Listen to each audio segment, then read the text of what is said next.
What's up, guys? Welcome back to YouTube. Today I'm going to be posting another video. Sorry I haven't posted in a while.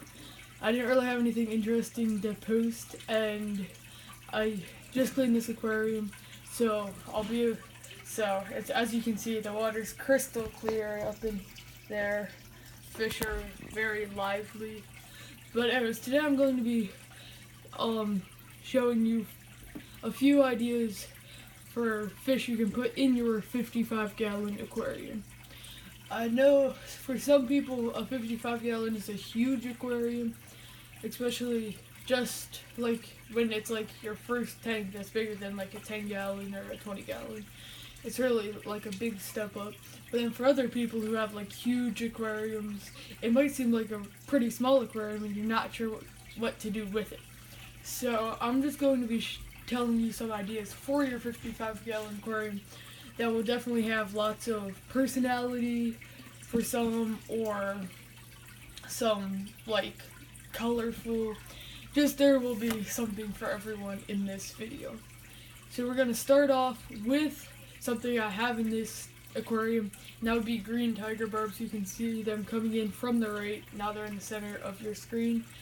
They are very, very cool fish. Tiger barbs in general are just amazing fish. They have really cool personalities, and they are like really like almost like piranhas. They'll like attack food. They're super cool. They like to be in groups. They get 2 3/4 inches long, so they're not small, which is something cool. I enjoy just watching my green tiger barbs kind of swim around, try to nip at some snails and picking at algae and just all sorts of things like that. They're really fun to watch and stuff. So I really enjoy them, and they're just a super cool fish.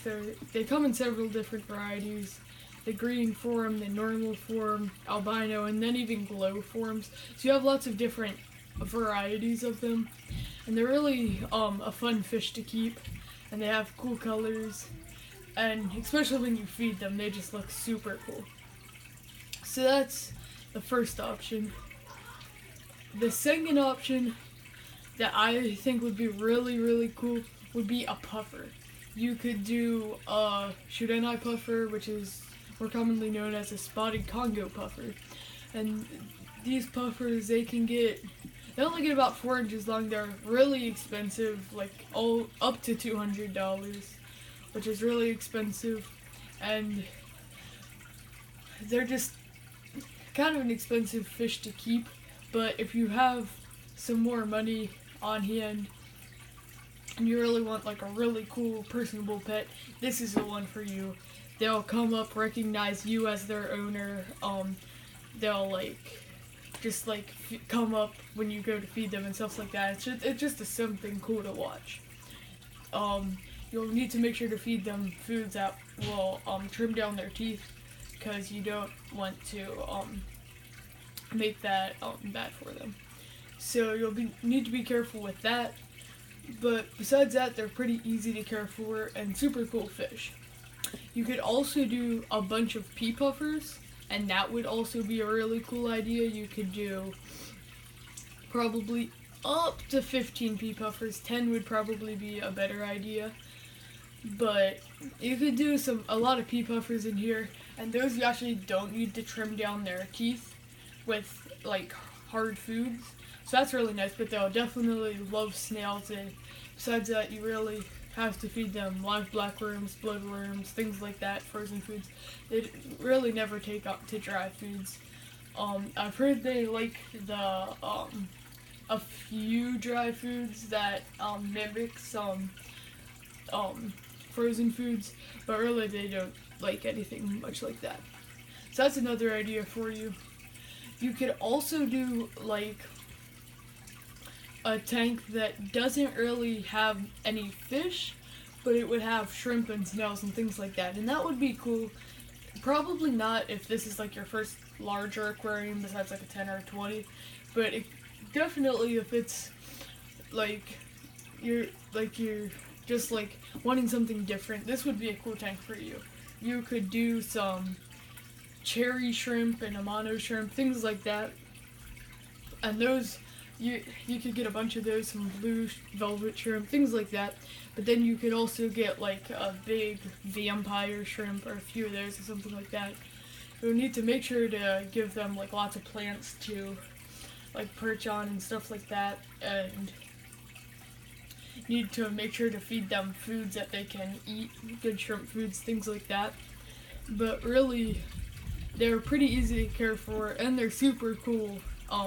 Things that aren't fish, and something that not many people have seen, just like a shrimp tank. And then you can also, of course, put in some big snails and things like that and plant it up and make it look super cool. So that's also a good idea for you. If you want a lot of color in your 55-gallon aquarium and also want lots of fish, this will be the tank for you. You can get some Cardinal or neon Tetras, like 10 of those. So that gives you a bunch of color right there. But then you can also do some Odessa barbs or golden barbs, as you can see in the left corner of your screen, those goldfish. Those are golden barbs.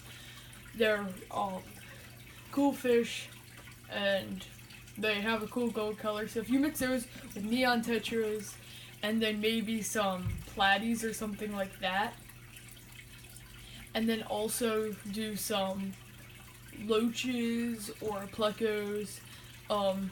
A loach I would recommend for your 55-gallon aquarium would be, you could definitely do zebra loaches, yo-yo loaches, those types of loaches, coolie loaches, things like that. You could definitely do corridors and things like that along with those fish, and it would just be like a really, really cool aquarium, community aquarium, plan it up, get some rocks and stuff, and you would have yourself a pretty cool aquarium. And the last idea I have for you would be a cichlid aquarium. You could do several different types of cichlids. I don't know a lot about cichlids, but from what I do know about them, they're super cool fish. You could either do some like South American cichlids, like rayums and apistos and things like that, like a few different types of apistos in pairs in here in a 55 would be cool. And you could breed them and give their babies to like other people who keep aquariums that you know, or give them to your local fish store. You could also do rayum cichlids and probably some Lake Tanganykan cichlids or Malawi cichlids. So there's just lots of options out there for in the 55-gallon aquarium like this one. If you have any other ideas, you can drop them down in the comment section below. I hope you enjoyed this video. Please make sure to like, subscribe, comment, and share this video if you can. And I just hope you enjoyed it. If you have any video suggestions, please drop them down in the comments below. And I'll see you next time.